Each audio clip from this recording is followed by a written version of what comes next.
Meloni वही है जिसको प्रधानमंत्री मोदी ने मेलोडी टोपी खिलाई और ट्रम्प चचा वही जो ईरान का नाम सुनते ही पूंछ ऊंचा करके दौड़ लगाता है। इन फ्यूचर यदि ईरान का नाम ट्रम्प चचा के कानों में पड़ा तो वो दुम दबा के बैठ जाएगा। G7 सम्मेलन 2026 फ्रांस में होता है, जिसके अंदर 7 देश सम्मिलित हैं और कई अन्य देश भी हैं जिनको आमंत्रित किया जाता है, जिसके अंदर एक भारत भी है। इसमें सबसे ज्यादा चर्चा में रहे डोनाल्ड ट्रंप, जॉर्जिया मेलोनी और प्रधानमंत्री मोदी जी की मुलाकात। इस मुलाकात के बाद ट्रंप चचा ने कई दावे किया जिसके ऊपर मेलोनी भड़क गई और ट्रंप को बहुत कुछ सुना दिया, लपेटे में ले लिया भाई साहब। अब क्या दावा किया, क्यों लपेटे में आया और क्या क्या सुनाया, चलिए जानते हैं। ट्रंप ने दावा किया कि G7 शिखर सम्मेलन के दौरान इटली के प्रधानमंत्री जॉर्जिया मेलोनी उनके साथ फोटो खिंचवाने के लिए बेताब थी, लेकिन मेलोनी ने तुरंत सख्ती से पलटवार करते हुए कहा कि मैं हैरान हूं और मुझे समझ नहीं आता कि अमेरिका के राष्ट्रपति डोनाल्ड ट्रंप अपने साथियों के साथ ऐसा व्यवहार क्यों करते हैं। एक बात उन्हें यानी ट्रंप चचा को याद रखनी चाहिए कि ना तो मैं यानी जॉर्जिया मेलोनी और ना इटली कभी किसी के सामने गिड़गिड़ाता है। मेलोनी ने आगे कहा कि ट्रंप की यह कहानी पूरी तरह झूठी है और खुद के द्वारा मनगढ़ंत कहानी है, और मेलोनी ने साफ कर दिया कि इटली किसी के सामने झुकने वाला नहीं है। अब आप भी सुनो मेलोनी ट्रंप को क्या क्या सुना रही है।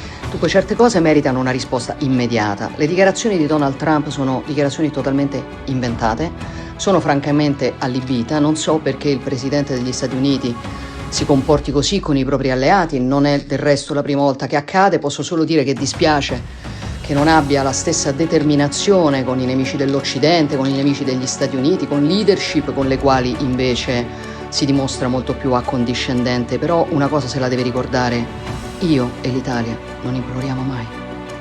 अब बात करते हैं G7 सम्मेलन क्या है। दुनिया के 7 विकसित देशों का एक अनौपचारिक समूह है। Canada, France, Germany, Italy, Japan, United kingdom यानी ब्रिटेन और संयुक्त राज्य अमेरिका है। यूरोपियन संघ भी इस G7 में शामिल है, लेकिन गिनती के अंदर 7 देश माने जाते हैं। इस बार 2026 का G7 सम्मेलन फ्रांस के अंदर होता है, जिसके अंदर ये 7 देश तो थे ही थे। इसके अलावा कुछ देश जिसमें भारत भी था उनको भी आमंत्रित किया गया गेस्ट के रूप में। पूरी जानकारी आपको समझ में आई है तो थोड़ा सा सब्सक्राइब बटन भी दबा दो, क्योंकि आपको जानकारी तो मिल ही रही है और सब्सक्राइब कर दोगे तो हमें भी मोटिवेशन मिलता रहेगा। धन्यवाद साथियों।